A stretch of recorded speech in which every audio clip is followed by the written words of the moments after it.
je souhaiterais que des voix, on peut dire des voix modérées, puissent s'élever et devenir plus populaires et plus normales. Plutôt que d'entendre toujours on entend crier d'un côté, on entend crier de l'autre côté, puis c'est contraire. C'est pas ça la majorité des gens. La majorité des gens sont dans le milieu. Puis ce serait peut-être le temps qu'on se soulève à notre tour et que nous puissions noyer les voix des extrêmes.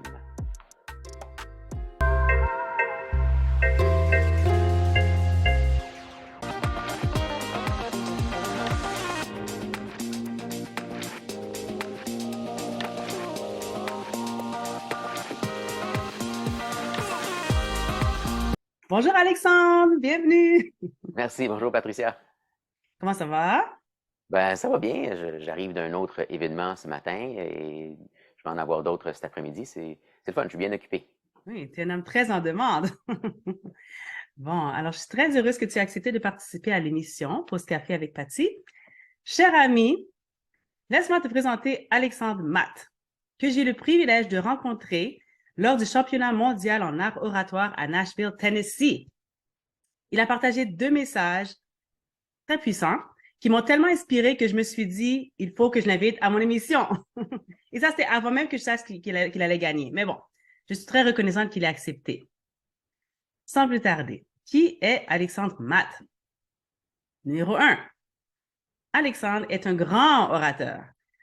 Il est un de ces rares conteurs qui peuvent vous transporter à l'époque et à l'endroit qu'il décrit. Plusieurs fois décoré au concours international de discours, il a remporté la 2e place du championnat mondial d'art oratoire l'année dernière en août 2022 parmi 30 000 concurrents. J'ai bien dit 30 000 concurrents. Exceptionnel. Il est également récipiendaire de la bourse pour conteur de la relève de compteurs du Canada en 2018. Numéro 2. Il est un formateur et un conférencier. Il offre des formations d'orateurs sur mesure, notamment pour des concours de discours, mais également à des politiciens et autres professionnels. Il est en demande pour l'animation d'événements et pour des formations à des organismes locaux, et on peut parfois le voir comme comédien au théâtre et à la télévision.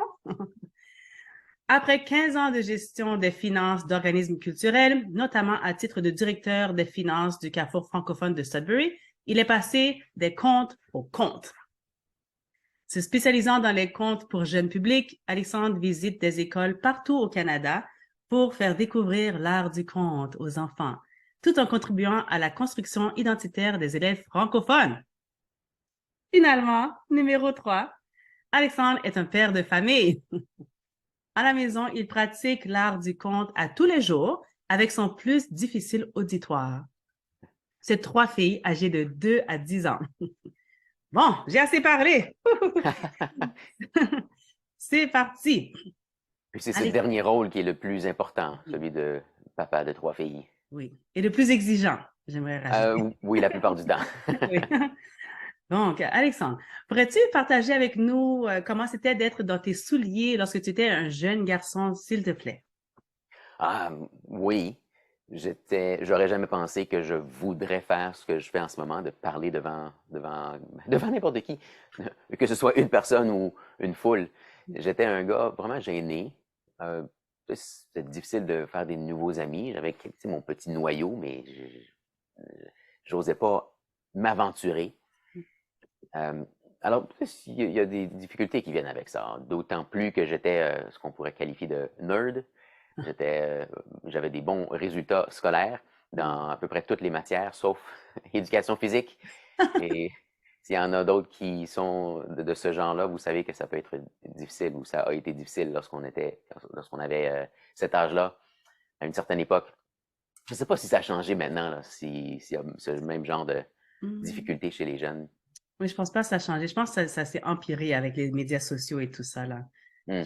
Ouais. Alors, c'est ça, je n'étais pas bien populaire, mais je n'avais pas une enfance difficile. Mais j'avais ces défis-là. Alors, ça m'a suivi jusqu'à mon âge adulte. Mais pendant tout ce temps-là, il y a quand même j'ai eu un intérêt pour la scène parce que je faisais du théâtre. Je faisais du théâtre. J'ai été bénévolé par ma sœur à faire du théâtre dès un jeune âge. Donc, ma sœur Ariane, qui a 3 ans de plus que moi, dès un jeune âge, elle avait cet intérêt pour la scène. Et elle m'entraînait dans ses petits projets. Et j'avais peut-être 3 ans ou 4 ans quand elle me disait, tiens, toi, tu vas faire ça, là, tu vas être un lion maintenant. OK, Ariane. Et on vendait des billets à nos parents qui venaient pour 5 cents voir la pièce de théâtre dans le salon, près du foyer. Et c'est comme ça que j'ai été initié à l'art de la scène. Mais je demeurais quand même timide, tout en ayant cette fascination de vouloir présenter devant un public. Plus grand. Ici, fais-le celui.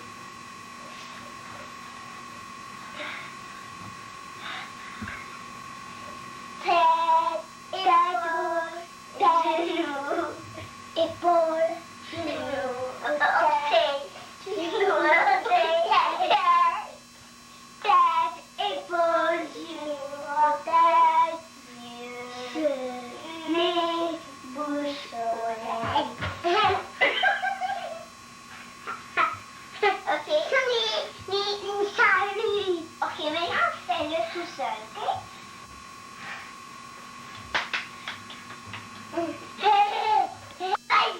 Genou. Tête, épaule, genou, orteil, genou, orteil, genou, orteil, tête, épaule, genou, orteil, nez, bouche, oreille.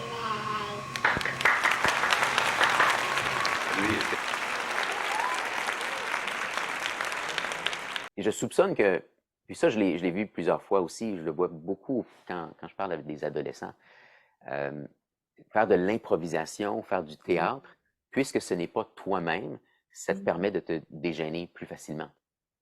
Parce qu'on fait semblant d'être quelqu'un d'autre. Et moi, j'ai trouvé ça aussi. C'est pour ça que j'avais pas de problème à faire du théâtre, rendu ado puis jeune adulte, mais j'aurais jamais voulu faire ce que je fais maintenant puis de me présenter moi-même. Wow. Ouais, c'est vrai, ça, ce que tu dis, en fait. En fait, ta sœur a l'air vraiment fascinante en passant, hein. Ariane, là, c'est vrai parce que ça a contribué à qui tu es aujourd'hui, en fait. Elle m'a aidé pas seulement à sortir de ma zone de confort à un jeune âge, mais jusqu'à maintenant, jusqu'à l'année passée, elle continue à m'aider avec l'écriture de mes textes. Elle est devenue auteure, OK. parce elle a cette facilité puis l'originalité avec les mots, et en anglais plus que moi, là, elle est plus à l'aise en anglais que moi. Donc, elle m'a beaucoup aidé pour mes discours. Il y a certains passages dans mes discours où on pourrait dire, ah, ouais, cette phrase-là, c'est Ariane qui l'a qui l'a OK. conçue. Ah, c'est comme un travail d'équipe. Oui, exactement.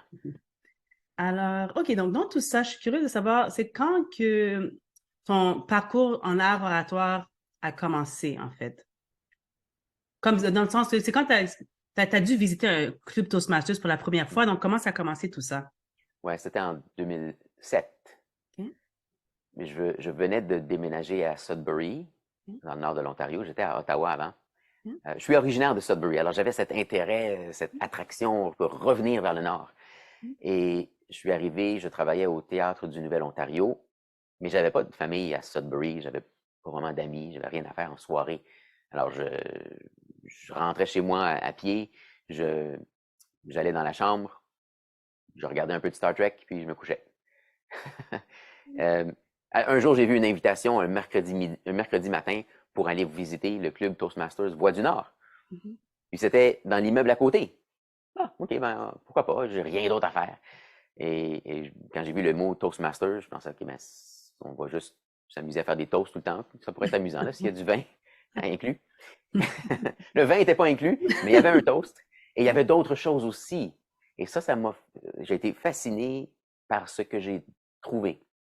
Le président du club était Michel Lafrance, un gars super sage, calme et capable de commander la salle. Il dirigeait le silence en plus de la parole. Hmm. Et je me rappelle d'avoir pensé que ça serait bon de savoir comment faire ça. Et là, en parlant aux autres membres, j'apprenais que c'est ça qu'on fait. On apprend à être plus efficace, pas seulement à faire des toasts, mais à diriger une réunion ou à participer à une réunion. j'ai participé aux improvisations, j'étais super gêné. Et ce que j'ai fait, c'est que j'ai fait semblant, je me suis donné un personnage. Et à la fin de la réunion, ils m'ont donné le prix pour l'improvisation qui a le plus impressionné. Hmm. Je pense qu'on fait ça avec tous les invités. Révèle pas nos Faut secrets, pas le dire, faut pas le Alexandre. dire. Mais je pense que parce que ça sortait du moule aussi, parce que j'ai inventé un personnage. Parce que pour moi, c'était ça l'improvisation quand je sortais parce que je sortais du secondaire. Alors, c'est comme ça que ça a commencé. Et j'ai assisté à 3 autres réunions avant de décider de devenir membre. Puis je suis devenu membre parce que je voulais pouvoir faire comme Michel, mais aussi comme Richard, qui était capable de présenter un discours à peu près improvisé. Et il prenait 5 minutes pour faire un plan, puis ensuite il pouvait parler pendant jusqu'à 10 minutes sans problème. Et il y avait Sue Grisé aussi qui était super bonne à animer des sessions. Alors, tous ces membres-là que je voulais pouvoir apprendre de chacun d'entre eux pour être plus efficace au travail et puis dans ma vie personnelle. Ah oui, ah oui. Ça, Toastmasters, ça a changé ma vie aussi. Donc, les gens, tous les sphères de ma vie, en fait, c'est pas juste pour, les gens pensent que Toastmasters, c'est pour faire des discours devant un auditoire, mais absolument pas. C'est vraiment quand tu parles à ton enfant, quand tu parles à tes collègues, tes amis, dans la vie, ça donne beaucoup plus de crédibilité aussi. Surtout quand je parle à des gens, puis ils utilisent tellement de, puis moi, je suis une de ces personnes-là, mais j'ai beaucoup travaillé dessus. Ceux qui utilisent beaucoup de, pour remplir le silence, comme, c'est ça, on se rend compte à quel point Toastmasters pourrait aider beaucoup de personnes dans notre entourage. Mais bon. Parlant de ça, j'aimerais savoir, parce que tu étais directeur de finances pendant 15 ans, et là, tu ne l'es plus, je crois. Non, c'est ça. Peux-tu nous expliquer comment tu es passé des comptes aux comptes, s'il te plaît? Oui, ben c'est ça. Après le théâtre du Nouvel-Ontario, je me suis retrouvé au Carrefour francophone de Sudbury. J'ai fait 10 ans comme directeur des finances. Mhm. Puis c'est un bon travail, c'était le fun parce que c'est un centre culturel. Alors, au-delà de gérer l'argent, j'avais l'occasion de voir comment fonctionne le centre culturel, puis les invités qu'on a. Donc, on avait les grandes activités, c'était des services à l'enfance, des garderies ou des services avant et après l'école, et puis des spectacles de musique. Alors, c'était vraiment le fun de baigner dans ce milieu culturel et de services à l'enfance. J'écrivais où je contribuais, où je dirigeais à peu près 50 demandes de subventions ou rapports de subventions par année. Donc, si on fait une moyenne, c'est à peu près un par semaine, là. Je me rappelle qu'il y avait des fois des saisons, là, le mois de février, mars, puis l'automne aussi, là, septembre, octobre, où c'était comme tous les jours à temps plein, juste ça. Alors, ça ne donnait pas beaucoup d'occasions de vraiment profiter ou bénéficier de tout le milieu. Je gérais les budgets, je gérais les subventions, puis j'avais 2 écrans. J'avais mon écran principal, j'en avais un deuxième à côté, avec juste plein de chiffres. C'est comme dans le film La Matrice, là. Oui, oui. Les chiffres verts, tous les symboles, puis on ne peut pas comprendre, sauf si on est vraiment dedans. Puis dans La Matrice, le gars, Cypher, je pense, à un moment donné, on lui dit comment tu comprends le code? Puis il dit moi, après un moment donné, je ne vois plus le code. Tout ce que je vois, c'est blonde, brunette, rousse, en regardant ce code-là. Et moi, après un moment donné, c'était comme ça aussi. Je voyais pas des blondes et des brunettes derrière les chiffres, mais, mais je voyais, en regardant les chiffres, je pouvais comme voir à travers, puis je pouvais voir, OK, voici des centaines d'enfants qui reçoivent un service de qualité, voici des milliers de personnes qui sont satisfaites des spectacles, voici plein de familles qui reçoivent des ressources dans notre communauté. Mais c'était derrière les chiffres, puis moi, j'étais juste devant les chiffres. Alors, j'avais ce désir, en parallèle, à mon cheminement Toastmasters, puis le désir d'avoir plus de contact humain, ben, j'étais comme pogné devant ces chiffres-là. Donc, je cherchais de plus en plus des occasions de sortir de mon bureau puis d'aller faire des choses. Puis je me rappelle en particulier un événement, c'était un spectacle de musique. Et l'artiste, à chaque fois, moi, je m'occupais des chèques, puis de faire signer les chèques et les donner à la personne qui allait le donner ensuite à l'artiste. Mais un jour, l'imprimante ne fonctionnait pas, on n'a pas pu imprimer le chèque. Hmm. Alors, on a dû expliquer à l'artiste, désolé, ça ne fonctionne pas. Elle a dit, c'est correct, envoie-le par la poste, il n'y a pas de problème. Elle n'était pas stressée. Puis elle allait quitter le lendemain matin.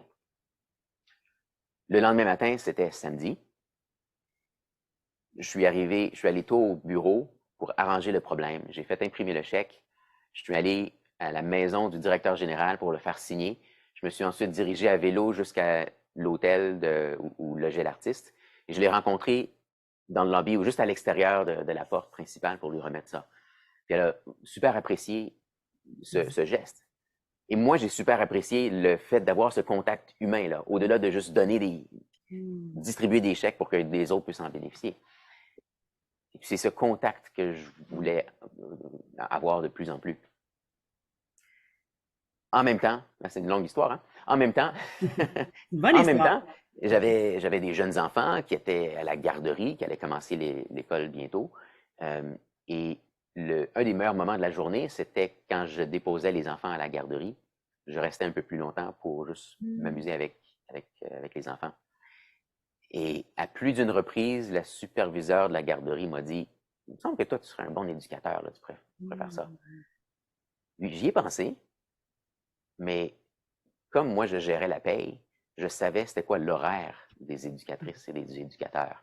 Un horaire fixe, là, tu commences là, à 7 heures du matin, tu es là jusqu'à 15 heures. Moi, je ne pouvais pas supporter ce genre d'horaire-là.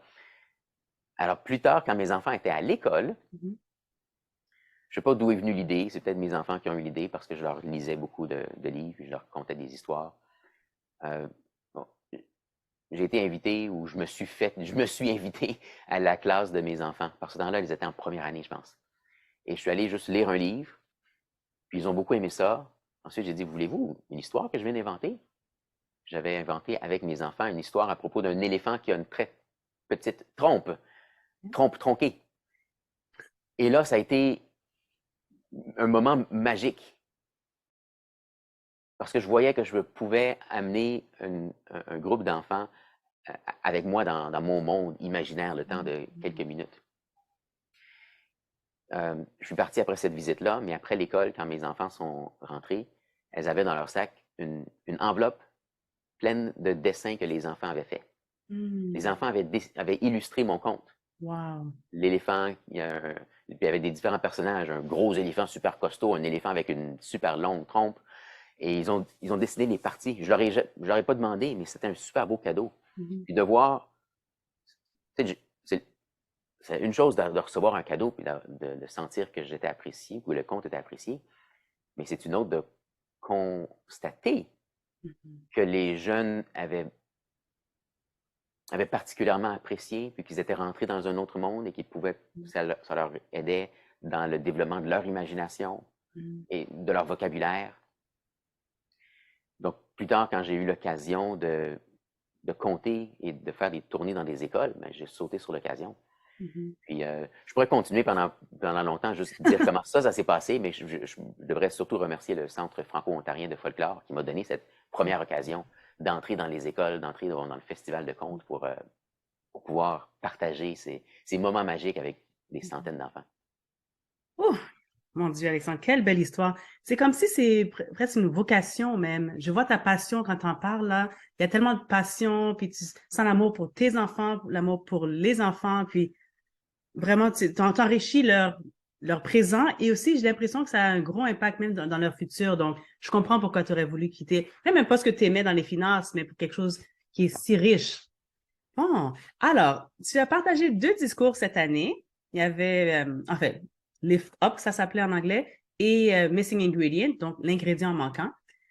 Cher ami, je t'encourage fortement à aller voir ces messages si puissants. Je sais qu'il y en a un qui est sur YouTube, voici le lien, mais sinon, on va mettre les liens dans la description en bas. Alors, Alexandre, tu t'es rendu sur le podium grâce à ces 2 messages. Et en passant, c'était extrêmement impressionnant que tu aies livré ou partagé ces messages dans une langue qui n'est même pas ta langue maternelle, si tu l'as fait en anglais. Donc, bravo, bravo. Merci. Je pourrais faire une petite précision. Le mot maternelle fait référence à la mère. Ma mère est anglophone, Oh. mais elle nous a élevés en français, après une entente avec son mari, avec mon père. Alors, Donc, ma langue maternelle est quand même le français parce que ma mère anglophone nous parlait en français quand on était petit. Fascinant, ça. OK. OK.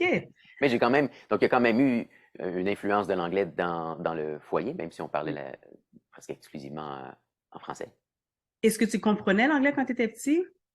Oui, mais ça m'a pris du temps parce que justement, ma mère parlait seulement en français Mm. jusqu'à un certain âge. Donc, à l'âge de 5 ans, je ne comprenais pas du tout le Mhm. français. Ma sœur, encore elle, elle avait commencé à me montrer certains mots en anglais pour que je puisse comprendre parce que ma grand-mère maternelle ne parlait pas français. Si je voulais Oh. communiquer avec elle, il fallait que ça se fasse en français. Mhm. Mais, tu sais, en grandissant en Ontario, Mhm. euh, même à l'école de langue française, c'est facile Oui. d'attraper l'anglais, comme le dit Oui. l'expression. Donc, par le temps que j'étais en deuxième année, probablement, là, j'étais bilingue, là, donc ça prend pas longtemps. Oui, il faut dire que l'anglais, c'est pas très, très complexe à apprendre, hein. Quand on fait un Ben, effort, là, surtout ouais, quand il est tout partout. oui, le Mais il y a, français, il y a c'est des ouais. complexités dans cette langue-là. Il y a Oui. des éléments bizarres. Il suffit d'aller voir les vidéos de Loïc Suberville Ah, pour constater qu'il y a certaines bizarreries en anglais. effectivement. Il souligne aussi les bizarreries en français. Oui. Alors, c'est très équilibré. J'irai le voir, je n'ai jamais entendu parler de son nom, donc merci. On va aller voir ça. Euh, alors là, rendu là, OK, peux-tu nous dire pour quelles raisons tu as décidé de commencer à participer à des concours d'art oratoire? Donc là, tu t'es joint en 2007 et en 2009, tu as commencé à participer. Pourquoi? Ben, j'ai mentionné le nom de Sue Grisé tantôt. Mhm. C'est elle qui m'a encouragé, poussé même, à me participer au concours. Moi, j'étais content d'être juge jusque-là ou j'ai peut-être participé au concours d'improvisation, mais euh, moi, je détestais la compétition, les concours. Je voulais rien savoir des concours. Non, c'est pour quelqu'un d'autre. Moi, j'ai pas cette personnalité. Mhm. Mais Sue m'a fait comprendre que même si c'est un concours, tu es là pour améliorer tes Mhm. propres habiletés. Tu prends un discours, puis tu l'améliores petit à petit, jusqu'à ce que tu arrives à la date du concours. Donc, en d'autres mots, t'es pas en train de te battre contre d'autres personnes, mais tu es en train de te comparer à ce que tu étais, ou plutôt, tu es en train de comparer ton futur discours à ton discours passé.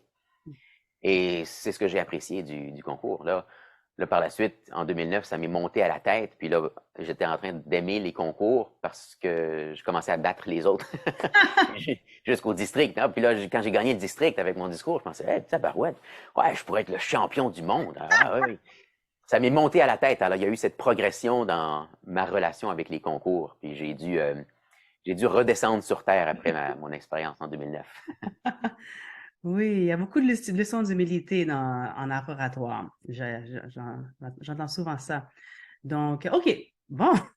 Alors, en parlant d'humilité, peux-tu nous partager ta réaction quand tu as appris que tu t'étais rendu à la finale, le Hum. top 8 mondial, après avoir battu 30 000 orateurs extraordinaires? Juste pour que les gens comprennent bien, on est à peu près, bon, plus ou moins, là, 300 000 membres Toastmasters dans le monde. Il y a juste 30 000 orateurs qui compétitionnent. Et lui s'est rendu au top 8. Petite parenthèse fermée. Est-ce que tu as été surpris quand tu as appris que tu t'es rendu au top 8? Surpris, non, parce que je n'avais pas d'attente. J'avais ce souhait de me rendre en finale, pas pour, pas pour la gloire ou pour le trophée, mais parce que j'avais un deuxième discours, parce que c'est un discours différent pour la finale, puis je voulais vraiment le présenter devant l'auditoire. Euh, et puis dans les demi-finales, maintenant, c'est les deux premiers qui se rendent en finale, puis ils ne donnent pas ça en ordre, c'est in no particular order. Et je me suis, j'ai une vidéo de ma réaction parce que je me dit, ah, au cas où, on va capturer ça. Puis j'ai regardé ça l'autre jour, puis c'est un peu drôle parce que quand on annonce mon nom en premier, qui s'en va en finale, Alexandre Matt. Ah, wow, yeah, yeah, merci. Mais quand on annonce le nom de Linda Marie Miller, j'étais plus excité pour elle. Ouais. On est devenus des amis Mhm. au cours du processus là, de se rendre vers la demi-finale. Et euh, je voulais absolument qu'elle puisse se rendre en finale encore parce qu'elle elle a tendance à participer au discours vraiment pas pour gagner. J'en ai rarement vu quelqu'un qui est pas là pour gagner. C'est ironique parce que quand on est là pour le bien de l'auditoire ou pour le bien de son message dans son cas à elle, on a, des fois, ça peut donner des victoires. Alors, quand elle a gagné, j'étais pas surpris parce que je connaissais la qualité de son discours, mais j'étais super heureux qu'on allait se retrouver en finale Oui, ensemble. oui. Ah oui, moi aussi, j'étais la grosse cheerleader de Linda Murray. J'avais rencontré en personne aussi à Nashville. Puis j'ai passé en entrevue d'ailleurs aussi, une dame extraordinaire. Donc, OK, je comprends ton excitation aussi.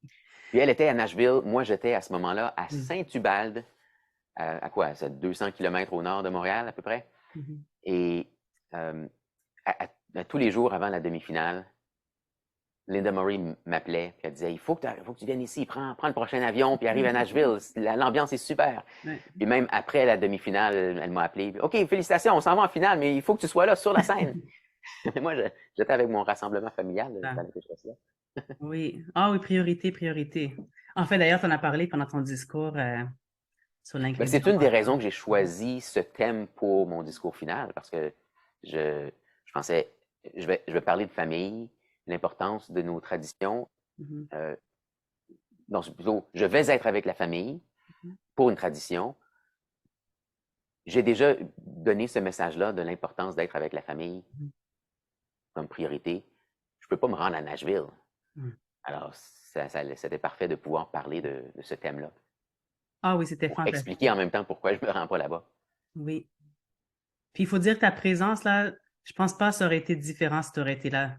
Parce que vraiment, l'écran là, le gros écran, où est-ce qu'on avait on avait plus de vous virtuellement qu'on avait des gens qui étaient sur place, des Oui. participants, parce que ils étaient tout petits. Puis en plus, si on les voyait tous, je sais que je ne vais pas embarquer dans cette sorte, je sais qu'il y avait des discussions par rapport à ça, mais c'est une leçon, c'est un truc hybride, mais on avait beaucoup plus de toi, en fait, comme ça, donc c'était parfait, en fait. Ah oui, parce que moi, je pouvais m'approcher, j'aurais pu même Oui. m'approcher encore plus, puis tu aurais vu juste ma pupille. Ah oui, Mais, oui. mais les participants sur scène n'avaient C'était pas tout cette petit, occasion. là. Puis on ne faisait pas comme dans le passé où on avait des multiples caméras avec des différents angles. C'est ça. Regardez le discours gagnant de Jim Key, par exemple.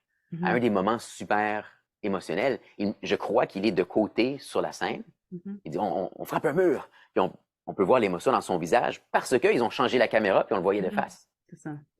Ah Mais ouais. on aurait manqué toute cette Mhm, émotion-là si ça avait été juste une mhm. caméra fixe et très loin. C'est ça. Alors, Ça, j'espère qu'ils vont changer ça pour cette année-là.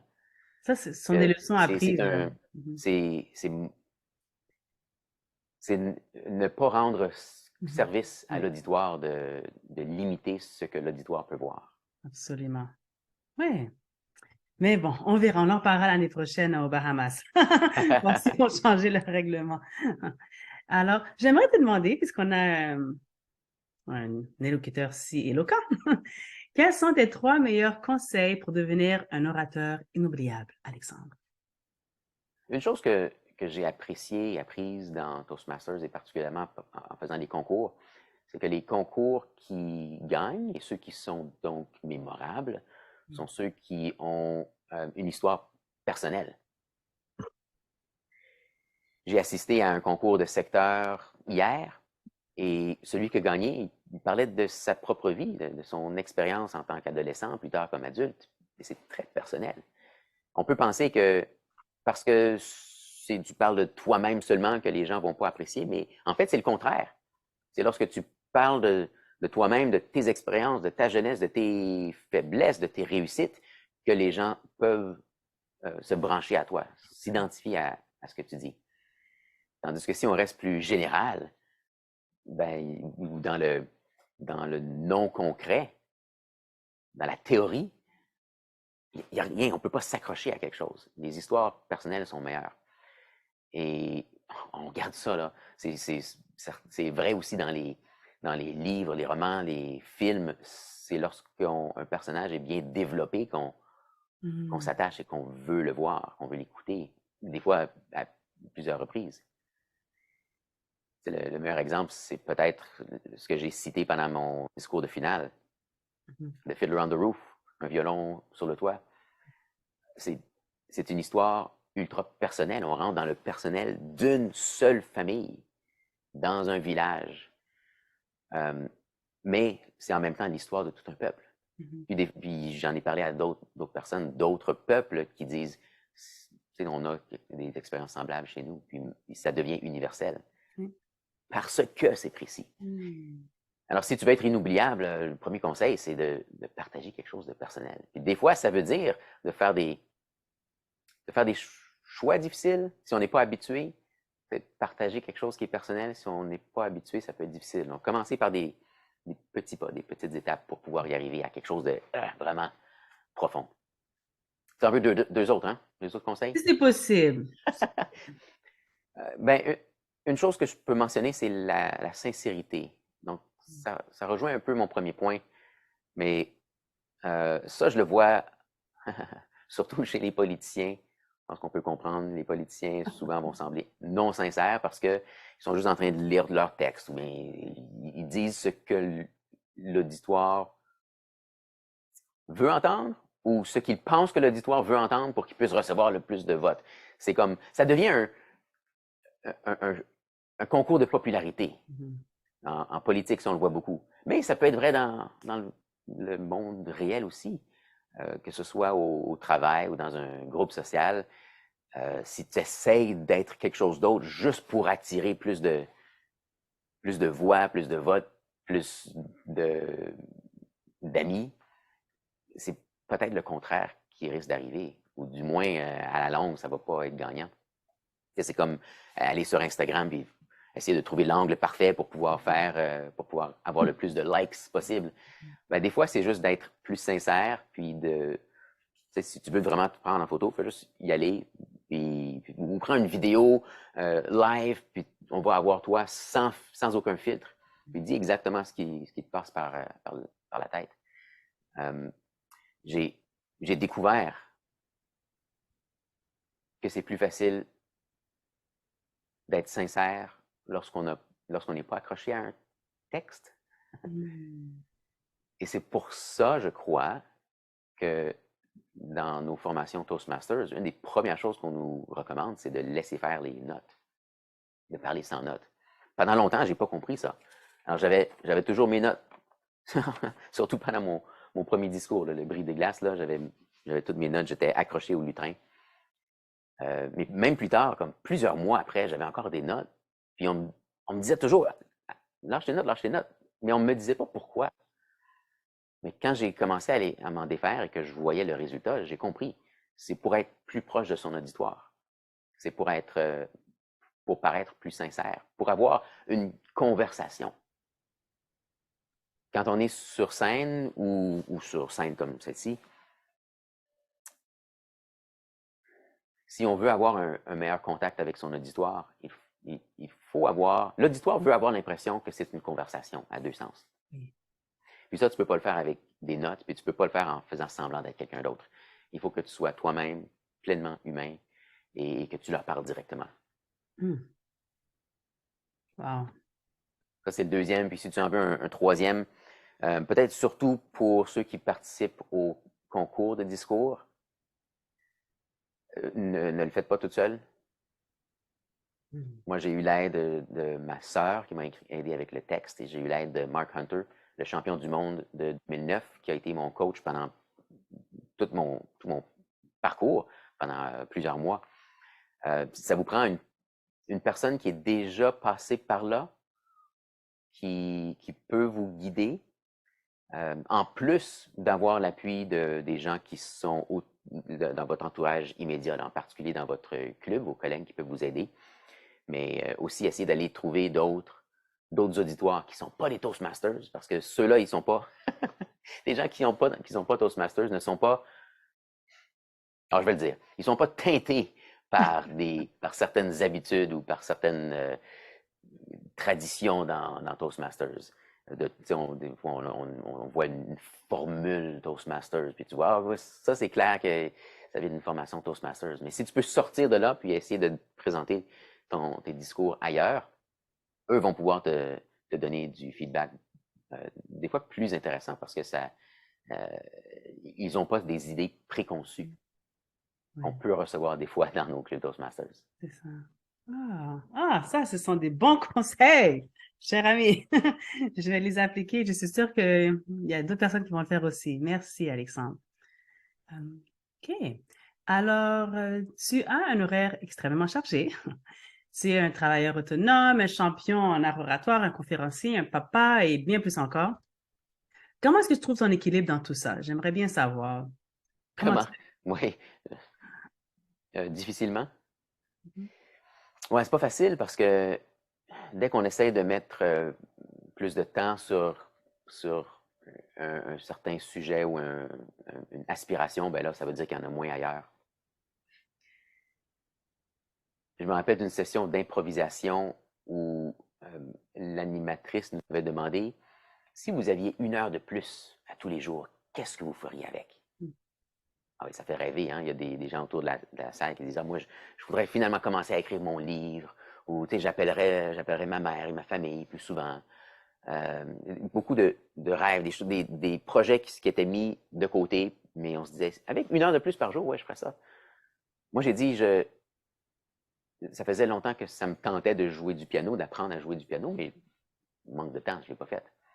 Alors, c'est ce que je pourrais faire avec 1 heure de plus par jour. Là. Je pourrais devenir, pas un grand maître, mais au moins être capable de jouer. Puis Michel Lafrance, mon mentor et mon ami, il s'est levé, puis à chaque fois qu'il faisait ses impros, il commençait de la même façon. Vous n'allez jamais avoir 25 heures par jour. Chaque jour a 24 heures, en plus. OK? Mais qu'est-ce que tu ferais? Puis là, il dit, vous savez, ce que vous avez mentionné, écrire un livre, appeler vos parents, jouer du piano, ces choses-là, si c'est important pour vous, faites-en une priorité. Et le temps va se façonner autour de cette priorité. Ah. Il a tout à fait raison. Puis j'y ai repensé et j'ai réévalué le temps que je mettais sur plein de choses. Et je me suis organisé, j'ai trouvé un piano, on l'a mis dans notre vestibule et j'ai commencé à jouer. Et c'était pas 1 heure par jour, c'était quelques minutes, mais au bout de quelques temps, j'étais capable au moins de lire la musique, puis de suivre et de pouvoir faire de pianoter un peu. Parce que c'est pas une faute, c'est pas une question de gestion de temps, mais une gestion de priorité. Michel m'a fait comprendre ça, puis je pense que c'est une bataille constante, parce qu'il y a toujours ces priorités qui peuvent venir, puis des fois, il y a des choses qui sont pas des priorités et qui prennent beaucoup de temps. Tout le monde qui écoute sait de quoi je parle. C'est différent pour chaque personne, mais vous savez, là, des fois, vous faites des choses que vous ne devriez pas faire à ce moment-là. Et moi aussi, je suis coupable. Alors, ouais, je pense que, là, je vais donner un conseil que je ne suis pas nécessairement, mais que je vais peut-être faire dès maintenant, Patricia. Je pense que ce serait une bonne idée de réévaluer 1 fois par semaine, peut-être, 1 fois par mois, quelles sont vos priorités, puis de mettre certaines de ces priorités dans l'horaire. Puis si ça veut dire que c'est du temps familial, on pourrait mettre ça dans l'horaire aussi. Moi, j'ai mon horaire là, en bas là, puis je peux voir que, à part les leçons d'art visuel des enfants où je dois les reconduire quelque part, des choses comme ça, j'ai pas de temps familial qui est dans l'horaire. C'est comme plus, à temps perdu, je vais aller voir ce que fait la famille. Mais peut-être que ce serait une bonne idée d'en faire une plus grande priorité pour m'assurer d'avoir ce meilleur équilibre. Ah oui, oui, j'aime beaucoup ça, ce conseil. Moi, je m'organise beaucoup, là, j'ai tous mes calendriers, mes agendas, puis je me mets du temps de relaxation pour moi, avec ma fille, comme vraiment, il faut le faire, sinon je m'excuse. Moi, si c'est pas dans mon agenda, ça va pas se passer, c'est pas compliqué. Alors, même, je me crée du temps de pause dans mes agendas aussi pour juste savoir que, OK, là, je ferme tout, je relaxe. Donc, c'est vraiment un très, très bon conseil. C'est une excellente idée, ça, parce que des fois, là, je regarde ma journée d'aujourd'hui, une réunion après l'autre. Ouais. Un moment de pause, ce serait une bonne idée. Oui, tu mérites une pause, Alexandre. Ah, merci.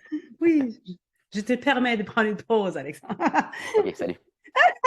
Reviens, on n'a pas fini. Bon, en parlant de choses amusantes, tu viens tout juste de commencer un nouveau podcast. Ça s'appelle Great Convos. Donc, super conversation, si on traduit, avec Roger Caesar, qui est un autre champion en 2021. Il était dans le top 3 meilleurs orateurs du mondial. Pourquoi est-ce que vous êtes embarqué dans cette aventure? Je suis curieuse. Ben, je ne sais pas si c'était avant ou après que j'ai remporté le titre, mais Roger m'a téléphoné et a dit on devrait faire quelque chose ensemble. Puis ça faisait longtemps que moi j'y pensais aussi. J'aime beaucoup Roger et son style. On est, qui est différent du mien. Là. Lui est très flamboyant. Tu ne peux pas le manquer quand il entre dans une salle. Et moi, j'ai tendance à être plus calme, plus peut-être plus réfléchi. Je ne sais pas si c'est plus réfléchi. Donc, j'ai toujours pensé que on ferait quelque chose d'intéressant ensemble. Donc, quand il m'a appelé, puis il a dit, je ne sais pas exactement quoi, des ateliers, des visites, qu'est-ce qu'on ferait, mais je voudrais qu'on puisse en parler. Je l'ai rencontré pendant que j'étais à Toronto pour un spectacle de Stromae, absolument phénoménal d'ailleurs. On s'est rencontrés pour un café, et c'est là qu'on s'est parlé de différentes idées. Puis moi, je lui ai dit, tu sais quoi, Roger, moi, je ne sais pas si j'ai le temps ou l'énergie de développer un autre atelier, une autre affaire, séparément de ce que je fais déjà. Mais qu'est-ce que tu penses de juste des discussions, des entrevues, un peu comme tu fais, hein? Tu fais des entrevues, des conversations. Puis on a tous les deux aimé l'idée et ça a pris quelques semaines pour essayer de trouver ce serait quoi la formule. Puis si le podcast s'appelle Great Convos, super conversation, c'est parce que son discours lui avait donné la 3e place, c'était à propos de Find your greatness within, trouve comment toi tu es super. Et moi, mon message de demi-finale, c'était Great conversations come from great disagreements. Lorsqu'on a des grands désaccords, on peut avoir des grandes conversations. Donc, en mettant ces deux-là ensemble, des grandes conversations, ça nous donne ce thème-là. Puis c'est notre souhait à lui et moi qu'on va être en désaccord sur certains sujets. On va peut-être avoir des invités qui auront des points de vue différents et qu'on pourra s'en parler. Et je pense que c'est mon souhait qu'on pourra montrer l'exemple qu'on n'a pas besoin d'avoir les mêmes opinions pour être des amis, pour être des collègues et pour avoir une bonne conversation. Et peut-être même pour apprendre quelque chose et pour grandir en même temps. Voilà d'où vient cette idée. On a eu notre premier épisode il y a juste quelques jours, puis on pense déjà, là, on a déjà des pensées à la saison 2. Ah oui, je l'ai vu, cet épisode d'ailleurs. C'était fantastique. C'est vrai, vous êtes vraiment complètement différents là, des opposés extrêmes, mais vraiment, ça fonctionne. C'est comme une genre de magie qui se passe. Alors, c'est vraiment une très, très bonne union. J'étais contente et j'ai très hâte de voir les prochaines discussions. Puis, en parlant de discussions comme ça, je sais que ça touche un petit peu à ton message, mais si notre ami en ce moment a de la difficulté à communiquer avec un être cher, tout le monde a quelqu'un avec qui ils ont de la misère, OK? Donc, ça peut être un collègue, un ami, un membre de la famille, n'importe qui. Donc, ils savent, notre ami ne sait juste pas comment sortir de cette impasse, c'est comme, non, il voit juste un genre de gros mur de béton. Qu'est-ce que tu aimerais leur dire en ce moment? Je pense que ça prend... Sacrifice, c'est pas le bon mot, mais presque ça. Ça prend le sacrifice d'une des deux parties pour pouvoir sortir de cette impasse. Puis, ça veut simplement dire d'être prêt à écouter complètement. Je donne l'exemple dans mon discours d'être allé chercher quelqu'un dans la famille. C'était une tante puis je savais qu'elle avait des opinions contraires, pas seulement aux miennes, mais à plusieurs personnes. Et je voulais mieux la comprendre. Alors, on s'est parlé, puis elle m'a partagé ses opinions. Et je n'étais pas d'accord avec beaucoup des choses qu'elle disait. Il y a même en particulier à un endroit où elle a dit quelque chose, puis je pensais, bon, j'aurais eu tendance à juste quitter, là. OK, on ne peut pas se parler. Mais je voulais suivre mes propres conseils. Alors, je suis resté, puis je l'ai complètement écouté. J'ai pu parler, moi, à mon tour aussi, et partager mes opinions. Je pense que la première étape, c'était de lui faire comprendre que moi, je l'écoutais, puis je respectais son opinion, même si je suis en désaccord total. Et je crois que parce que moi, j'ai eu cette écoute, pour commencer, quand c'était à mon tour de parler, mais elle était à mon écoute aussi.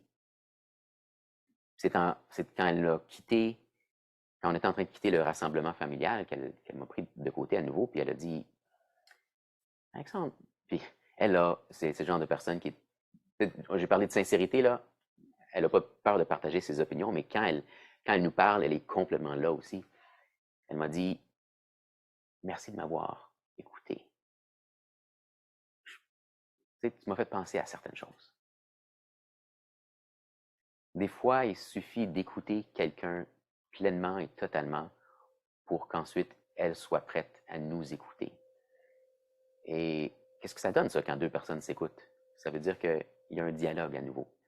Si jamais vous vous trouvez dans une impasse parce que vous êtes tous les deux avec des opinions contraires, ou vous avez une chicane ou un malentendu, peut-être que c'est à vous de commencer, de prendre le premier pas, puis juste aller voir cette personne, juste lui demander à quoi elle pense, puis de l'écouter pour commencer. Ça pourrait changer ou réparer une relation. Wow. Wow. Je n'ai rien à rajouter là-dessus. C'est fantastique, c'est vraiment merveilleux. Créer de l'espace. Merci. Bon, alors Alexandre, prêtes-tu, si tu le veux bien, partager la prochaine étape pour toi? Ça, c'est quoi l'héritage que tu aimerais laisser à la planète, s'il te plaît? Je vois beaucoup de ces chicanes, surtout en ligne, qui sont perpétuées et aggravées par le fait qu'on ne se gêne pas de s'exprimer. Puis c'est des extrêmes, hein? Puis moi, je suis quelque part dans le milieu pour tous ces débats-là. Moi, je suis prêt à écouter de deux côtés. Mais c'est fatigant. C'est fatigant d'être là, puis juste d'écouter, de subir, pas nécessairement de se faire crier après, mais d'entendre ces cris-là des deux côtés. Je sais que je ne suis pas seul. Je sais qu'il y a beaucoup de personnes, peut-être une majorité de la population, qui se sent comme ça, comme coincée entre deux extrêmes qui se chicanent, qui se chamaillent, qui se battent.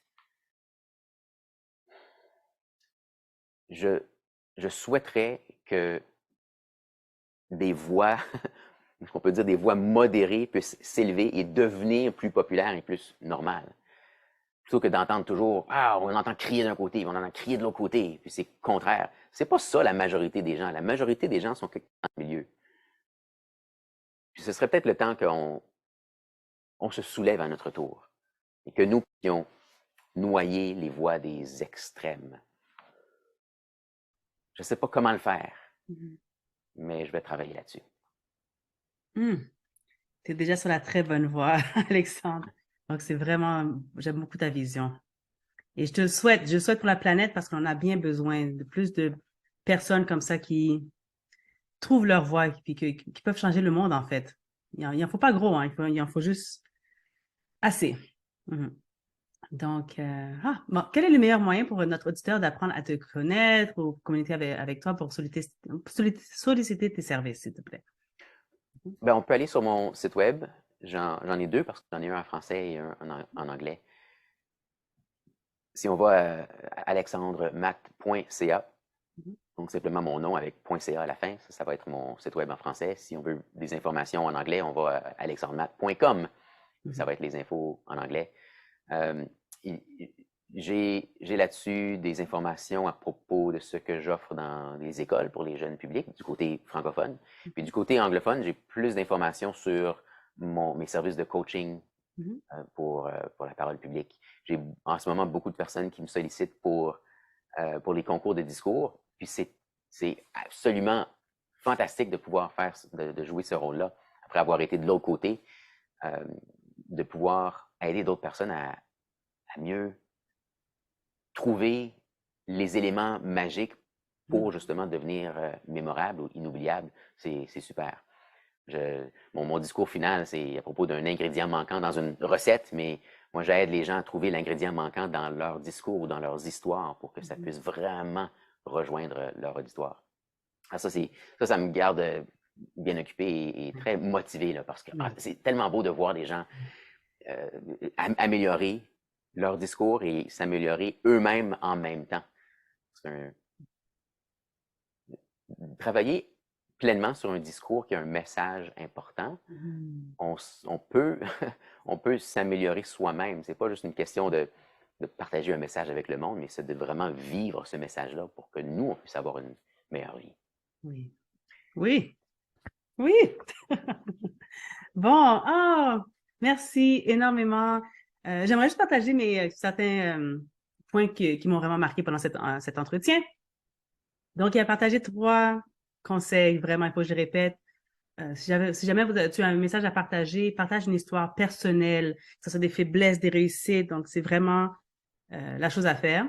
Deuxièmement, sois sincère, comme la tante d'Alexandre. Sois sincère, sans filtre, et ne sois pas attaché à ton texte. Et troisièmement, trouve-toi de l'aide avec de gens qui ont déjà passé à travers. Ensuite, ça j'ai beaucoup aimé. C'est pas une question, si jamais tu sens qu'il te manque de temps dans la journée, c'est pas une question de temps, c'est une question de gestion de priorité. Et aussi, si jamais tu arrives à une impasse de communication avec quelqu'un, considère faire un sacrifice. Quelqu'un doit faire un sacrifice en quelque part pour casser cette impasse. Il faut vraiment écouter complètement et pleinement, créer de l'espace pour pouvoir avoir un dialogue. Et même si on n'est pas d'accord, on peut quand même respecter que c'est l'opinion de quelqu'un d'autre et puis trouver un moyen pour s'en sortir. Merci 1000 fois d'être venu, Alexandre. Merci pour l'invitation, Patricia. C'est un plaisir de te rencontrer et de jaser avec toi. Oui, merci. Puis, cher ami, j'espère que tu vas passer de bons moments avec nous et que tu as été aussi inspiré que moi. Juste un dixième là, puis t'es très bien. Alors, je vais te quitter sur ceci. La puissance de ta voix peut changer le monde. Trouve-la et utilise-la. À la prochaine. Bye! Au revoir.